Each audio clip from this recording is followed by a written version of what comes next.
Violence at Campbellville Secondary School. Man admits to robbing and killing woman. Vice News to answer who is Sue and why we need to raise the minimum wage.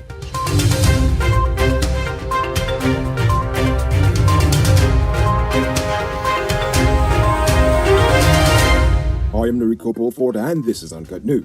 Do you see news happening? Send us a tip on WhatsApp at 592-659-6151. Classes at Campbellville Secondary School were interrupted today following a gang-related incident at the school stemming from a dispute between two students. According to reports, one of the boys summoned his friends from other schools to come to intimidate the other boy, as well as other students and teachers.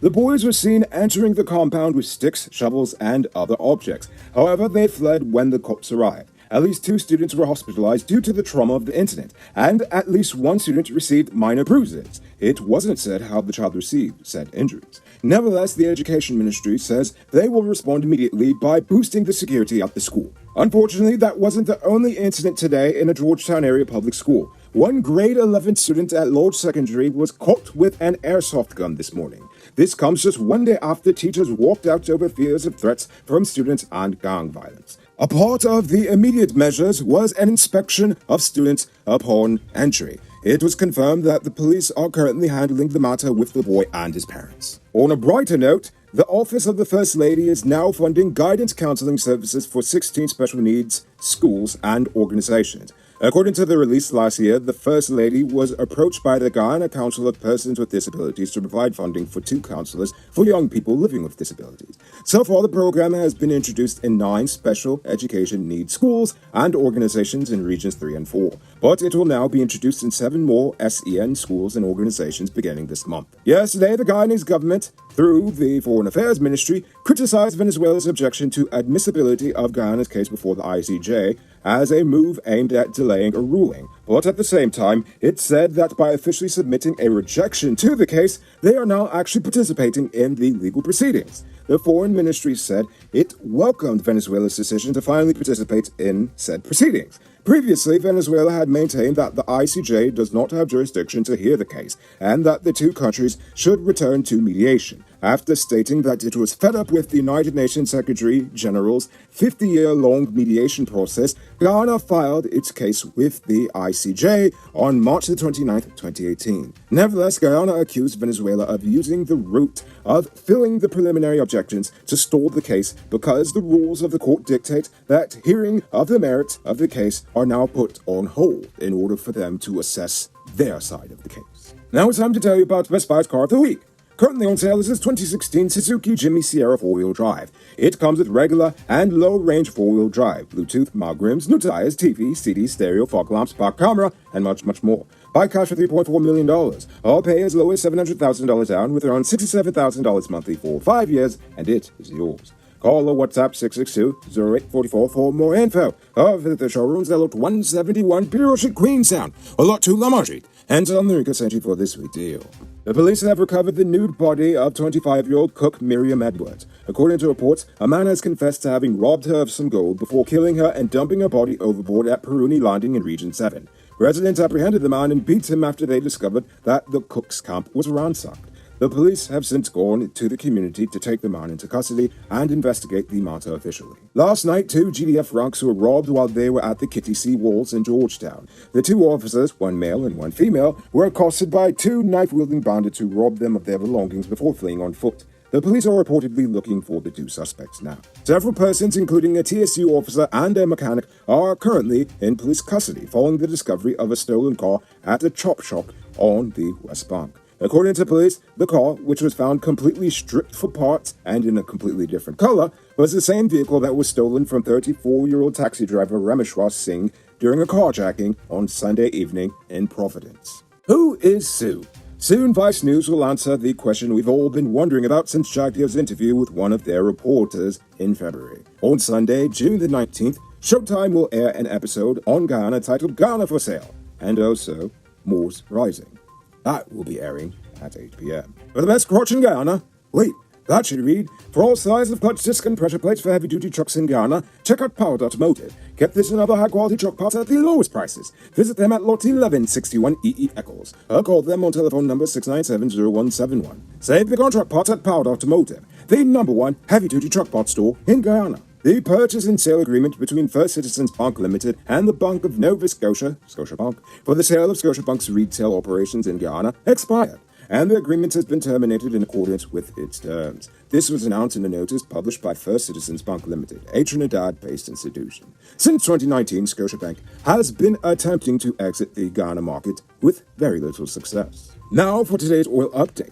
The Fangtooth discovery, which was announced by ExxonMobil back in January of this year, holds enough oil deposits to support its own FPSO vessel.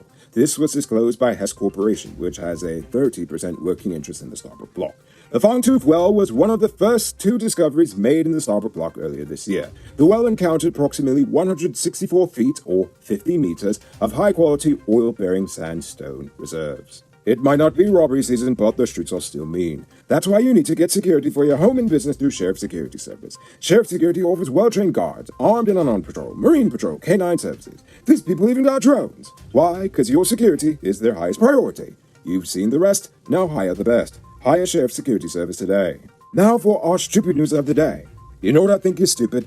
This nation's minimum wage. It was already decided on since January of this year, and instead of passing the bill, the government would rather spend billions of our taxpayer money on select interest groups in a haphazard manner. A disordered manner that is literally allowing thousands of unauthorized people to get free money by gaming the distribution system, while you and I have to work for every single dollar we get. This makes no sense. The government keeps saying that they want to give people relief from inflation. But instead of giving them a raise, they'd rather just give a one-off payment and call it a day. Meanwhile, they have reduced billions of dollars in taxes, allowing companies to save billions more, and yet the savings have not been passed on to the consumer in the form of lower prices, nor is the relief passed on to the workers in the form of higher wages. Yet the government is printing even more money, signing more billion-dollar projects over, and begging for even more workers to come to the nation. But how are we going to take on even more workers when the employers don't even pay the current employees a livable wage? It makes no sense. Guyanese need to stand up and demand that the government increase the minimum wage, because at the end of the day, a pay raise is always better than a handout. Now for our Uncut News Views Poll Question of the Day. Every day we pose a question about current events in Guyana, the region, the diaspora, and how you feel it based was. In the wake of the recent death sentence that was handed down to two criminals, yesterday I asked if you support the death penalty. Why or why not? Bucks and Spice says, there are so many individuals who are much more informed than me on the topic and have published materials on it. So I agree with their statement, saying, quote, for the death penalty to be applied fairly, we must strive to make the criminal justice system work as it was intended. I agree 100%. I love that quote. Calvin Barnes says he does support the death penalty. When you decide to commit a robbery or intentionally murder someone, you should expect a death penalty. Simple as that. Dane Charles also agrees with the death penalty. Because you have to be responsible. If you take someone's life, you must be willing to give yours. And it's going to be a lesson for others who've been killing people to understand that every life matters. Kenneth Basil says, since human judgment is not perfect, we cannot be 100% sure that we always convict the right person. Therefore, I cannot support the imposition of such a definitive and irreversible punishment as the death penalty. Once you execute the wrong person, you can't take it back. A very insightful point, Kenneth. Thank you for that. Ian King says there are some crimes committed by extremely dangerous people that capital punishment seems to be the best way to detour others from committing them and may bring a kind of security the nation needs. It's all about perception. That is one good point. And finally, Mohammed Sharif says, a life for a life. Yes to the death penalty. As we see it with so much corruption, where money talks, a life is not worth much. Criminals' freedom could be bought. You know, that's a very interesting perspective. It also reminds me of the quote that says, if you give a man a gun, he'll rob a bank.